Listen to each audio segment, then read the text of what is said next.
গণপতি বোকার মতো হাঁ করিয়া বিচারকের দিকে চাহিয়াছিল। এই লোকটি ছাড়া আরও 3 জন লোককে গণপতি দেখিতে পাইয়াছিল বাড়ির সরু লম্বা বারান্দাটার শেষে। ধর্মাবতার 3 তলার সিঁড়ির নিচে অন্ধকারে তারা দাঁড়াইয়াছিল। অন্ধকারে দাঁড়াইয়া থাকিলে গণপতি তাদের দেখিতে পাইল কেমন করিয়া?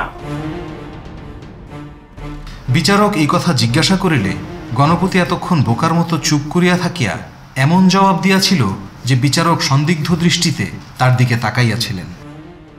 গণপতি যে কৈফিয়ত দিল সেটা যে একেবারে অসম্ভব তা অবশ্য বলা যায় না।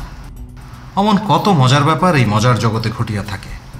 কিন্তু দুঃখের বিষয় 8-10 জন দেশ প্রসিদ্ধ উকিল ব্যারিস্টারের চেষ্টাতেও এটা ভালো মতো প্রমাণ করা গেল না। গণপতির ফাঁসির হুকুম হইয়া গেল। ফাঁসি